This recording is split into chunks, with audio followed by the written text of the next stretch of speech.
Ladies and gentlemen, my name is Demid Bystrov, and today I would give a talk about the relations between Russia and the USA during the First World War.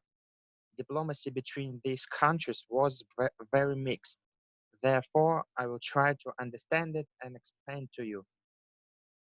My presentation includes such parts as introduction, Russian-American relations, pre-war diplomacy, military cooperation, the impact of war on subsequent diplomacy, summary, conclusion, and references. The main aim of this presentation is to analyze the diplomacy of Russia and the United States and determine their relationship during the First World War. Let's begin with Russian-American relations. Basically, the United States and the Russian Empire in the past had a good relationship. These countries actively traded with each other, supported in various situations. For example, during the United States War of Independence, Catherine II did not stop trade with the warring states, declaring armed neutrality of the Russian Empire. Under Alexander I in 1807, diplomatic relations were established with the United States.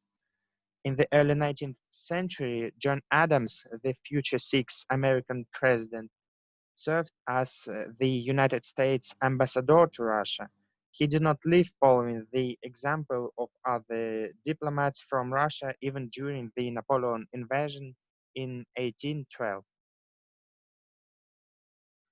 Next, I would like to consider pre-war diplomacy. According to theory of Woodrow Wilson, the president of the USA at that time, there are three great powers in the world: the USA, England, and Germany. Russia was not included in this list.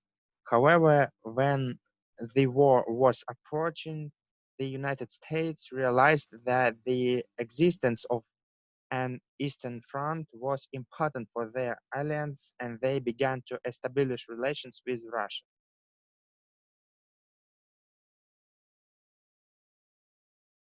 Seeing the danger of Russia getting out of the war due to the coming of power, the provisional government in Russia, and sensing the prospect of a weakening of Germany, President Wilson thought about the need to have in the East a counterweight to both the Anglo-French bloc and the Japanese, which could only be Russia.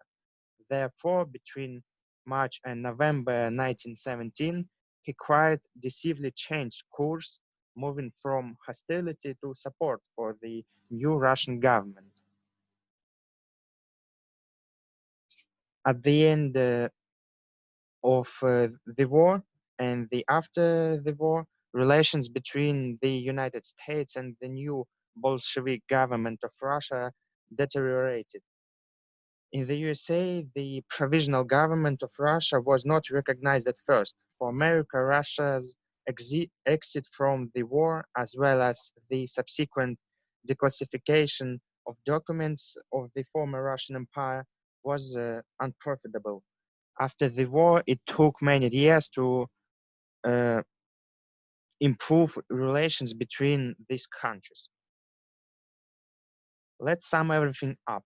Relations between the United States and the Russian Empire were very good.